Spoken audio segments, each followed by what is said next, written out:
ആസാവ് തന്നെ പറയും, ദുഷ്ടന്മാരുടെ സൗഖ്യം കണ്ടിട്ട് എനിക്ക് അഹങ്കാരികളോട് അസൂയ തോന്നിയെന്ന്. ഇല്ലേ?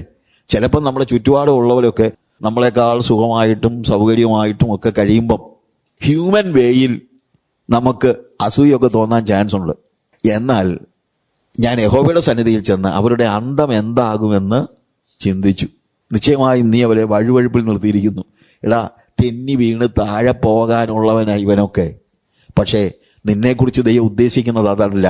നിന്നെക്കുറിച്ച് ദൈവം ഉദ്ദേശിക്കുന്ന നിത്യതയിൽ നീ ദൈവത്തോട് ചേർന്ന് ജീവിക്കണമെന്ന, നിത്യതയുടെ ദർശനത്തിൽ ജീവിക്കുവാൻ, ഉയരത്തിലേക്ക് നോക്കി ജീവിക്കുവാൻ, ഈ ഉള്ള കാര്യത്തിൽ സംതൃപ്തിയായിട്ട്.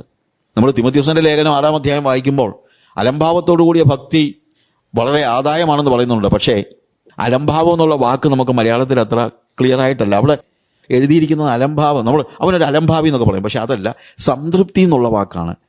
സംതൃപ്തി. Godliness with contentment is of great value. അവർ എഴുതിയിരിക്കുന്നത് കണ്ടന്റ്മെന്റ് ആണ്, സംതൃപ്തി. എനിക്കിത് മതി. ആ സംതൃപ്തിയോടെ ജീവിക്കുന്നവനാണ് ദൈവഹിതം അറിയാനായിട്ട് കഴിയുന്നത്. അവരെപ്പോഴും നോക്കുന്നത്, നമ്മൾ എബ്രായർ ലേഖനം 11-ാം അധ്യായത്തിൽ നമ്മൾ വായിക്കുമ്പോൾ അവരോ അധികം നല്ലതിനെ, സ്വർഗീയമായതിനെ തന്നെ, എബ്രായർ 11:16 വായിക്കുന്നതാണ്. അവരോ അധികം നല്ലതിനെ, സ്വർഗീയമായതിനെ തന്നെ കാംക്ഷിച്ചു. അതുകൊണ്ട് ദൈവം അവരുടെ ദൈവം എന്ന് വിളിക്കപ്പെടുവാൻ ലജ്ജിക്കുന്നില്ല. ഞാൻ സാജുവിൻ്റെ ദൈവമെന്ന് ദൈവം അഭിമാനത്തോടെ പറയണമെങ്കിൽ, ലജ്ജിക്കാതെ പറയണമെങ്കിൽ, ഞാൻ ഭൗമിക മോഹങ്ങളില്ലാത്തവനായിരിക്കണം. അധികം നല്ലതിനെ, സ്വർഗീയമായതിനെ കാംക്ഷിക്കുന്ന അങ്ങനെ ഒരു ജീവിതം ജീവിക്കുന്ന അവസ്ഥ എന്ന് നമ്മൾ മനസ്സിലാക്കണം. ലോകത്തിൻ്റെ മോഹം ദൈവത്തിൻ്റെ ഇഷ്ടത്തിൻ്റെ വിപരീത ദിശയിലാണ്. 1 പത്രോസിൻ്റെ അതിൻ്റെ 1 മുതലുള്ള വാക്യങ്ങൾ, ക്രിസ്തു ജഡത്തിൽ കഷ്ടമനുഭവിച്ചതുകൊണ്ട് നിങ്ങളും ആ ഭാവം തന്നെ ആയുധമായി ധരിപ്പീൻ. ജഡത്തിൽ കഷ്ടമനുഭവിച്ചവൻ ജഡത്തിൽ ശേഷിച്ചിരിക്കുന്ന കാലം ഇനി മനുഷ്യരുടെ മോഹങ്ങൾക്കല്ല, ദൈവത്തിൻ്റെ ഇഷ്ടത്തിനത്രേ ജീവിക്കേണ്ടതിന് പാപം വിട്ടൊഴിഞ്ഞിരിക്കുന്നു. ദൈവത്തിൻ്റെ ഇഷ്ടത്തിന് ജീവിക്കാനായി മനുഷ്യരുടെ മോഹവും ദൈവത്തിൻ്റെ ഇഷ്ടവും വിപരീത ദിശയില. ഞാൻ മനുഷ്യരുടെ മോഹങ്ങളിലല്ല, പ്രത്യുത ദൈവത്തിൻ്റെ ഇഷ്ടത്തിന് വേണ്ടി എൻ്റെ ഹൃദയത്തെ കൊടുക്കുമ്പോൾ അടുത്ത പണി എന്നറിയാമോ? ഞാൻ പാപം വിട്ടൊഴിഞ്ഞ്. അതാണ് നമ്മൾ കാണുന്നത്. 3-ാമത്തെ വാക്യത്തിൽ അതിൻ്റെ ഡിസ്ക്രിപ്ഷൻ ഒത്തിരി ഉണ്ട്. കാമാർത്ഥികളിലും മോഹങ്ങളിലും വീഞ്ഞുകൂടിയിലും വെളിക്കൂത്തുകളിലും മദ്യപാനത്തിലും ധർമ്മവിരുദ്ധമായ വിഗ്രഹാരാധനയും നടന്ന് ജാതികളുടെ ഇഷ്ടം പ്രവർത്തിച്ചുകൊണ്ട് കാലം പോക്കിയത് മതി. അതൊന്ന് നിർത്തുന്ന പറയുന്നത്, അത് നിർത്തുക. അതുകൊണ്ട് ഇനി ദൈവത്തിൻ്റെ ഇഷ്ടത്തിന് വേണ്ടിയുള്ള ഒരു ജീവിതം ജീവിക്കാൻ നമുക്ക് കഴിയണം. ലോകമോഹങ്ങളിൽ നിന്ന് വിടുതൽ പ്രാപിക്കുന്നവന് മാത്രമേ ദൈവത്തിൻ്റെ ഇഷ്ടം നിർവഹിക്കാനായിട്ട് കഴിയുകയുള്ളൂ. എന്താണ് ദൈവത്തിൻ്റെ ഇഷ്ടം എന്നുള്ളത് ഞാൻ പറഞ്ഞല്ലോ, നേരത്തെ നമ്മൾ പറഞ്ഞ കാര്യമാണ്. അടിസ്ഥാനപരമായി പറഞ്ഞാൽ, ഒറ്റ വാക്കിൽ പറഞ്ഞാൽ എന്താണ് ദൈവത്തിൻ്റെ ഇഷ്ടം? 1 തെസ്സലോനിക്കരുടെ ലേഖനം അതിൻ്റെ 4-ാമത്തെ അധ്യായത്തിൻ്റെ 3-ാമത്തെ വാക്യത്തിൽ, ദൈവത്തിൻ്റെ ഇഷ്ടമോ നിങ്ങളുടെ ശുദ്ധീകരണം തന്നെ. For this is the will of God that your sanctification. God wants me to be holy. അതാണ് ദൈവത്തിൻ്റെ ഇഷ്ടം എന്ന് പറയുന്നത്. ദൈവത്തിന് എന്നെക്കുറിച്ച് ഈ ഭൂമിയിലെ ഇഷ്ടം എന്താണ്? ഞാൻ പറഞ്ഞല്ലോ, ആത്യന്തികമായി ദൈവം നമ്മളെ സ്വർഗത്തിൽ കൊണ്ടുപോകാനാണ് ആക്കിയിരിക്കുന്നത്. പക്ഷെ ഭൂമിയിൽ വിശുദ്ധിയിൽ ജീവിക്കുന്നവനാണ് ആത്യന്തികമായി വിശുദ്ധ സ്വർഗത്തിലേക്ക് പോകുന്നത്. അല്ലാതെ എല്ലാവരും കൂടെ അങ്ങ് പോകുകയല്ല. അതുകൊണ്ട് ദൈവത്തിൻ്റെ ഇഷ്ടമോ നിങ്ങളുടെ ശുദ്ധീകരണമത്രേ. അവിടെ എഴുതിയിരിക്കുന്ന കാര്യം അതാണ്. ദൈവത്തിൻ്റെ ഇഷ്ടമോ നിങ്ങളുടെ ശുദ്ധീകരണം തന്നെ. ആകയാൽ നിങ്ങൾ ദുർനടപ്പ് വിട്ടൊഴിഞ്ഞ്. കാര്യം ആ ശുദ്ധീകരണ ജീവിതത്തെക്കുറിച്ച് പിന്നെ നിങ്ങൾ വായിച്ചാൽ മതി. അവിടെ എഴുതിയിരിക്കുന്നത് God wants me to be holy. എന്തുകൊണ്ടാണ്? കാരണം നമ്മളെ വിളിച്ചവൻ ഹോളിയാണ്. ഈ 1 പത്രോസിൻ്റെ ലേഖനത്തിലേക്ക് നമ്മൾ വീണ്ടും വരുമ്പോൾ അതിൻ്റെ 1-ാം അധ്യായത്തിൽ തന്നെ 15-ഉം 16-ഉം വാക്യങ്ങൾ വായിക്കുമ്പോൾ അവിടെ നമ്മൾ കാണുന്നത്, നിങ്ങളെ വിളിച്ച വിശുദ്ധന് ഒത്തവണ്ണം അനുസരണമുള്ള മക്കളായി എല്ലാ നടപ്പിലും വിശുദ്ധരാകുവീൻ.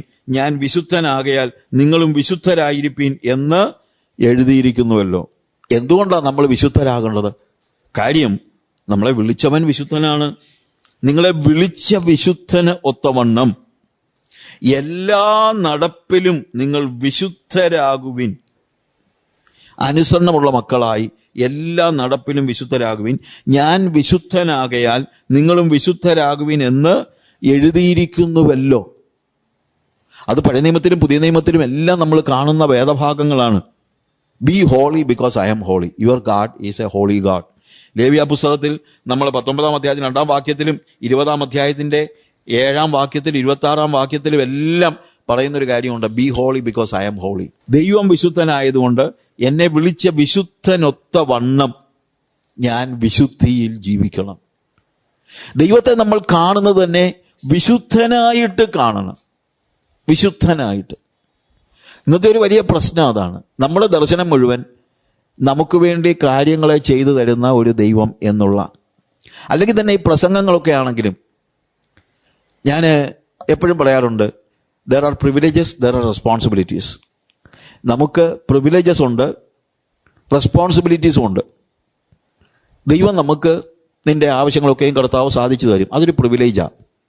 അവൻ നിന്നെ കാക്കും, പരിപാലിക്കും, അതൊക്കെ പ്രിവിലേജാണ്.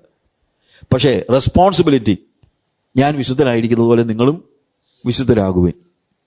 റെസ്പോൺസിബിലിറ്റി ആളുകൾ പറയത്തില്ല, പക്ഷെ പ്രിവിലേജിനെ കുറിച്ച് ഇന്നത്തെ പ്രസംഗമൊക്കെ ഒന്ന് ശ്രദ്ധിച്ചേ. ടി വിയിലെ പ്രസംഗമോ മറ്റുള്ള പ്രസംഗങ്ങളൊക്കെ നിങ്ങൾ ശ്രദ്ധിച്ചേ, മുഴുവൻ പ്രിവിലേജസിനെ കുറിച്ചാണ് പറയുന്നത്. നിനക്കത് കിട്ടും, നിനക്ക് കാർ കിട്ടും, നിനക്ക് വീട് കിട്ടും. ഞാൻ ടി വി ഒന്നും ഇല്ല, അതുകൊണ്ട് ഞാൻ അങ്ങനെ കേൾക്കാറൊന്നുമില്ല. പിന്നെ വല്ലപ്പോഴും എവിടെയെങ്കിലും വീട്ടിലൊക്കെ പോയിരിക്കുമ്പം ഒരിക്കലും ഒരു വീട്ടിൽ ചെന്നപ്പോഴത്തേക്ക് അവിടെ ടി വിയിലൊരു പ്രസംഗം കണ്ടു. അപ്പം ഞാനിങ്ങനെ പെട്ടെന്നൊന്ന് നോക്കിയപ്പോൾ അദ്ദേഹം പറയുക, നിന്റെ കണ്ണൊന്ന് തുറന്നേ, നീ കരങ്ങളെ ഒന്ന് നീട്ടിക്കേ, നീ എന്തൊക്കെ കാണുന്നു ആ കാണുന്നതൊക്കെയും അവൻ നിനക്ക് തരും. സ്വന്തം പുത്രനെ ആദരിയാതെ, വാക്യങ്ങളൊക്കെ തെറ്റിച്ചാ പറയുന്നത്, സ്വന്തം പുത്രനെ ആദരിയാതെ നമുക്ക് വേണ്ടി ഏൽപ്പിച്ചവൻ അതോടുകൂടെ ഇതൊക്കെയും നിനക്ക് തരും.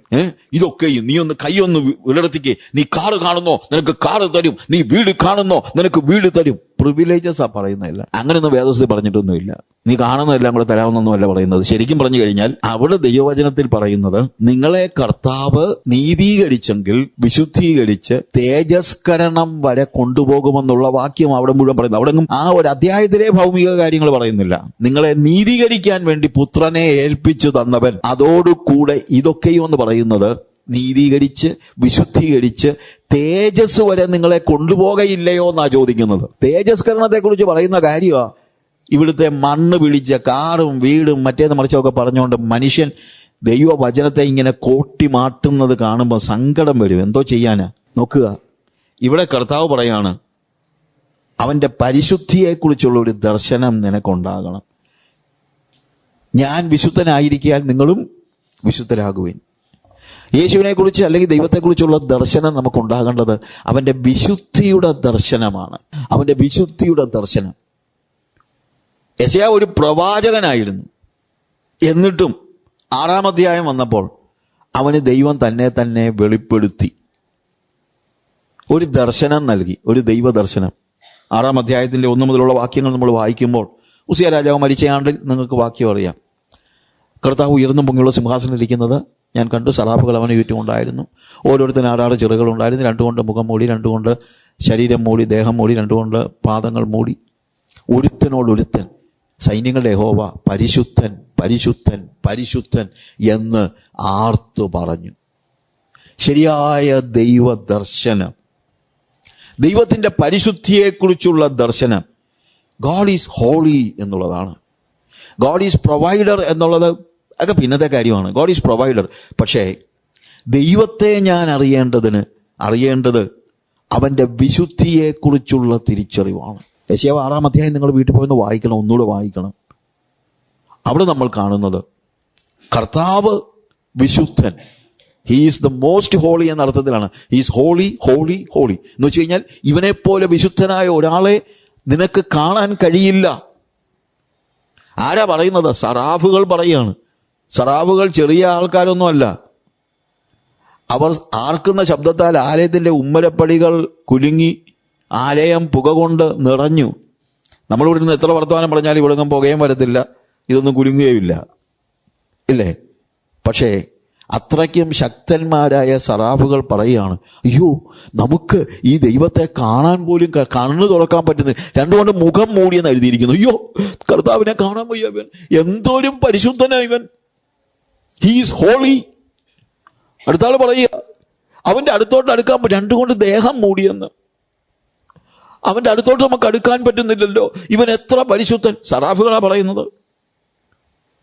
അത് കഴിഞ്ഞപ്പോൾ അടുത്ത സറാഫ് പറയാ, അത് തന്നെയാണോ, ഇവന്റെ സന്നിധി നമുക്ക് നിൽക്കാൻ പറ്റുന്നില്ല, രണ്ടുകൊണ്ട് പറന്നു, അയ്യോ നിൽക്കാൻ പോലും വയ്യ. ഈ ദർശനം യെശയ്യാവിനുണ്ടായപ്പോൾ യെശയ്യാവ് പ്രൈസ് ദി ലോർഡ്, എനിക്കൊരു നല്ലൊരു ദർശനം കിട്ടി എന്ന് പറഞ്ഞിട്ട് പോകല്ലേ, അവനെന്താ ചെയ്യുന്നറിയാമോ? അവൻ മനസ്സിലാക്കി, ഈ ദൈവത്തെയാണോ ഞാൻ കണ്ടത്? അയ്യോ, അവൻ പറയാണ്, ഞാൻ നശിച്ചു എന്ന് വെച്ച് കഴിഞ്ഞാൽ woe unto me, I am undone എന്ന് വെച്ച് കഴിഞ്ഞാൽ അവനൊരു സംശയം, ഞാൻ ജീവിച്ചിരിപ്പുണ്ടോ? സറാഫുകൾക്ക് പോലും അടുത്ത് ചെല്ലാൻ വയ്യാത്ത ഞാൻ ഈ എൻ്റെ കണ്ണുകൾ യഹോവയുടെ യഹോവയെ കണ്ടല്ലോ, ഞാൻ ജീവിച്ചിരിപ്പുണ്ടോ അതോ ഞാൻ നശിച്ചോ എന്നുള്ളതാണ് അവിടുത്തെ സംശയം എന്ന് പറയുന്നത്. അത്രയ്ക്കും ആ വിശുദ്ധിയെക്കുറിച്ചുള്ള വലിയ ഒരു ദർശനം നമുക്കുണ്ടാവുന്നതാ നമ്മൾ കാണുന്നത്. അങ്ങനെ ഒരു ദർശനം ഒരു അത്യാവശ്യമായ കാര്യം അതാണ്. God is holy. അവന്റെ വിശുദ്ധിയെക്കുറിച്ചുള്ള ദർശനം ആ യെശയ്യാവ് തിരിച്ചറിയാണ്. വിശുദ്ധനായ ദൈവത്തിന്റെ മുമ്പാകെ നിൽക്കാൻ പോലും എനിക്ക് ശക്തിയില്ല. അവൻ ഈ ദർശനം കണ്ടു കഴിഞ്ഞിട്ട് പ്രവാചകനൊക്കെ ആ കാര്യം ശരിയാണ്. പക്ഷെ അവൻ പറയാണ്, ഞാൻ എങ്ങനെയാ ദൈവത്തിന്റെ സന്നിധിയിൽ നിൽക്കുന്നത്? അവിടെ പറയാണ്, ഞാൻ ശുദ്ധിയില്ലാത്ത മനുഷ്യൻ ഇല്ലേ, അപ്പോൾ എനിക്ക് അയ്യോ കഷ്ടം, ഞാൻ നശിച്ചു, ഞാൻ ശുദ്ധിയില്ലാത്ത അധരങ്ങളുള്ള മനുഷ്യൻ, ശുദ്ധിയില്ലാത്ത അധരങ്ങളുള്ള മനുഷ്യന്റെ മധ്യത്തിൽ ഞാൻ വസിക്കുന്നു, ഞാൻ ജീവിച്ചിരിപ്പുണ്ടോ? അവന്റെ അശുദ്ധിയെക്കുറിച്ച്, ദൈവത്തിന്റെ വിശുദ്ധിയെക്കുറിച്ചുള്ള ദർശനം ഉണ്ടാകുമ്പോൾ മാത്രമേ നമ്മുടെ അശുദ്ധിയെക്കുറിച്ച് നമ്മൾ പഠിക്കത്തുള്ളൂ. അല്ലാത്തപ്പോഴൊക്കെ നമ്മളെ പ്രശ്നം എന്നറിയാമോ? നമ്മളെല്ലാം കമ്പയർ ചെയ്യും. ഞാൻ സൂസിയേക്കാൾ ഭേദമാ എന്നൊക്കെ പറയും, ഞാൻ തോമസ് കുട്ടിയേക്കാൾ ഭേദമാ എന്ന് പറയും. പക്ഷേ കമ്പാരിസൺ അവിടെയൊന്നുമല്ല. നീ ദൈവത്തിന്റെ സന്നിധി ചെന്ന് നിന്നിട്ട് നിനക്ക് വല്ലതും കമ്പയർ ചെയ്യാൻ പറ്റുമോ? അവിടെ ചെല്ലുമ്പോഴാ അവന്റെ വിശുദ്ധിയുടെ ദർശനം ഉണ്ടാകുമ്പോഴാണ് എൻ്റെ അശുദ്ധിയുടെ തിരിച്ചറിവ് എനിക്കുണ്ടാകുന്നത്. എൻ്റെ അശുദ്ധിയുടെ തിരിച്ചറിവ്, വിശുദ്ധനായ ദൈവത്തിന്റെ മുമ്പാകെ എനിക്ക് നിൽക്കാൻ യോഗ്യതയില്ല എന്ന് യെശയ്യാവ് തിരിച്ചറിഞ്ഞു. ഞാൻ നശിച്ചു എന്ന് പറയുന്നത്, ഐ ആം അണ്ടൺ, ഞാൻ ഉണ്ടോ? ദൈവത്തിന്റെ പ്രത്യേകത. അങ്ങനെ സ്വന്തം അശുദ്ധിയെ മനസ്സിലാക്കിയ യെശയ്യാവിനെ ദൈവം നശിപ്പിച്ചു കളയുന്നില്ല. പ്രത്യുത അവിടെ നമ്മൾ അവനോട് കരുണ കാണിക്കുന്നവനായ ഒരു ദൈവത്തെയാണ് നമ്മൾ കാണുന്നത്. ഞാൻ സൈന്യങ്ങളുടെ ദൈവമായ യഹോവയെ കണ്ടുവല്ലോ എന്ന് പറയുന്നു. യഹോവയായ രാജാവിനെ ഞാൻ കണ്ടുവല്ലോ എന്ന് പറഞ്ഞപ്പോൾ കർത്താവ് സറാഫുകളിൽ ഒരുത്തനോട് പറഞ്ഞു, അവന് മാനസാന്തരം ഉണ്ടായി, അവൻ അശുദ്ധനാണെന്ന് അവൻ തിരിച്ചറിഞ്ഞു. അതിനു മുമ്പ് അവൻ പറഞ്ഞത് നിനക്ക് കഷ്ടം എന്നാണ്. പ്രവാചകനല്ലേ ഓരോരുത്തരോട് പറഞ്ഞത്, വോ ഓൺ ടു യു എന്ന് പറഞ്ഞാണ്ടിരുന്ന യെശയ്യാവ് ശരിയായ ദർശനം ഉണ്ടായപ്പോൾ വോ ഓൺ ടു മീ എന്ന് പറഞ്ഞു. അന്നേരം എന്താ സംഭവിക്കുന്നത്?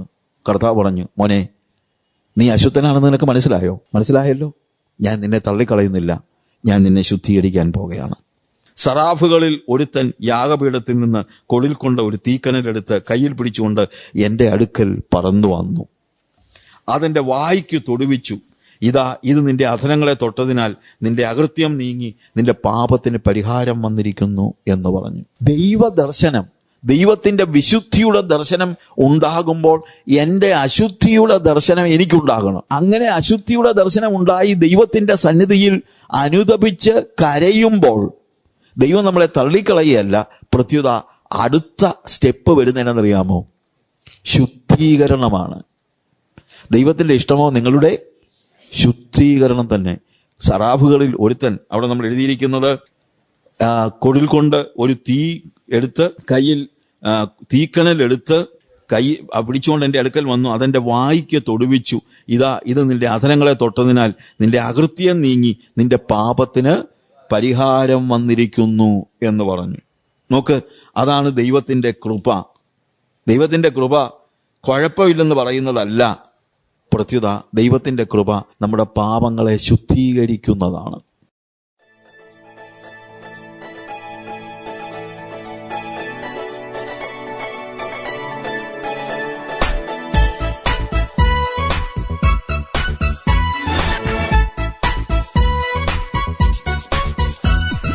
വിശുദ്ധിയെ തികച്ചു നാം ഒരുങ്ങി നിൽക്ക, പ്രിയൻ വരുവതിൽ താമസമേറയില്ല.